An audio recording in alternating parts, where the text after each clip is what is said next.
ಭಾರತದಲ್ಲಿ ಕೋಟ್ಯಾಂತರ ರೂಪಾಯಿ ವಂಚಿಸಿ ಲಂಡನ್ ಜೈಲು ಸೇರಿರುವ ವಜ್ರದ ಉದ್ಯಮಿ ನೀರವ್ ಮೋದಿಗೆ ಅಲ್ಲಿನ ಕಮರ್ಷಿಯಲ್ ಕೋರ್ಟ್ನಲ್ಲಿ ಭಾರಿ ಹಿನ್ನಡೆಯಾಗಿದೆ. ಬ್ಯಾಂಕ್ ಆಫ್ ಇಂಡಿಯಾದಲ್ಲಿ ಅವರ 5 ಸ್ಟಾರ್ ಗ್ರೂಪ್ ಪಡೆದಿದ್ದಂತ ಸಾಲಕ್ಕೆ ಬಡ್ಡಿ ಸೇರಿಸಿ ಸುಮಾರು 100 ಕೋಟಿ ಮರುಪಾವತಿ ಮಾಡಬೇಕು ಅಂತ ಆದೇಶ ಕೊಟ್ಟಿದೆ.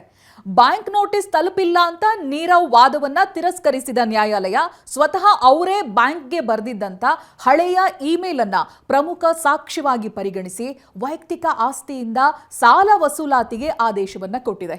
ನೀರವ್ ಮೋದಿ ವಿರುದ್ಧ ಭಾರತದಲ್ಲಿ ಕೋಟ್ಯಾಂತರ ರೂಪಾಯಿ ವಂಚಿಸಿ ಲಂಡನ್ಗೆ ಪರಾರಿಯಾಗಿ ಅಲ್ಲಿ ಜೈಲುವಾಸಿಯಾಗಿರುವ ವಜ್ರದ ಉದ್ಯಮಿ ನೀರವ್ ಮೋದಿಗೆ ಸದ್ಯ ಭಾರೀ ಕಾನೂನು ಹಿನ್ನಡೆಯಾಗಿದೆ. ಬ್ಯಾಂಕ್ ಆಫ್ ಇಂಡಿಯಾದಲ್ಲಿ ನೀರವ್ ತೆಗೆದುಕೊಂಡಿದ್ದ ಸಾಲಕ್ಕೆ ಬಡ್ಡಿನೂ ಸೇರಿಸಿ ಸುಮಾರು 100 ಕೋಟಿ ರೂಪಾಯಿ ಮೊತ್ತವನ್ನ ಮರುಪಾವತಿ ಮಾಡಬೇಕು ಅಂತ ಲಂಡನ್ನ ಸರ್ಕ್ಯೂಟ್ ಕಮರ್ಷಿಯಲ್ ಕೋರ್ಟ್ ಆದೇಶ ಕೊಟ್ಟಿದೆ. ಜುಲೈ 2012ರಲ್ಲಿ ಬ್ಯಾಂಕ್ ಆಫ್ ಇಂಡಿಯಾ ನೀರವ್ ಮೋದಿಯ 5 ಸ್ಟಾರ್ ಗ್ರೂಪ್ನ ದುಬೈ ಮೂಲದ ಕಂಪನಿಗೆ ಭಾರೀ ಮೊತ್ತದ ಸಾಲ ಕೊಟ್ಟಿತ್ತು.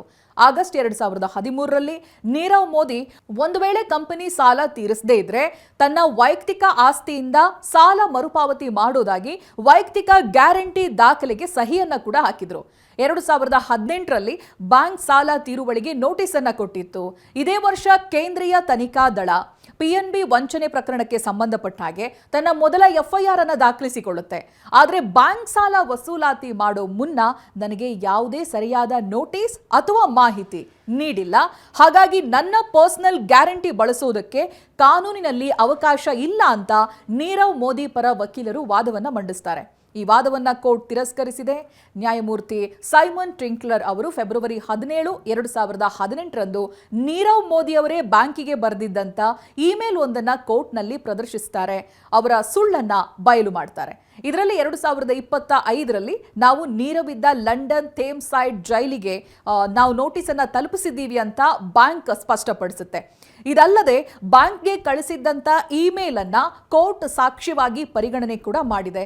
ಆ ಇಮೇಲ್ನಲ್ಲಿ ನೀರವ್ ಮೋದಿ PNB ಹಗರಣದ ನಂತರ ನನ್ನ ಇಡೀ ವ್ಯವಹಾರ ತೀವ್ರ ತೊಂದರೆಯಲ್ಲಿದೆ, ಮಾಧ್ಯಮಗಳ ಒತ್ತಡ ಹಾಗೆ ತನಿಖಾ ಸಂಸ್ಥೆಗಳ ದಾಳಿಯಿಂದಾಗಿ ನನ್ನ 5 ಸ್ಟಾರ್ ಕಂಪನಿಗಳ ಕಾರ್ಯಾಚರಣೆ ಸ್ಥಗಿತಗೊಂಡಿದೆ, ಹೀಗಾಗಿ ನಾನು ಬ್ಯಾಂಕ್ ಸಾಲ ಮರುಪಾವತಿಸಲು ಸಾಧ್ಯವಾಗ್ತಾ ಇಲ್ಲ ಅಂತ ಸ್ವತಃ ಬರೆದುಕೊಂಡಿದ್ರು.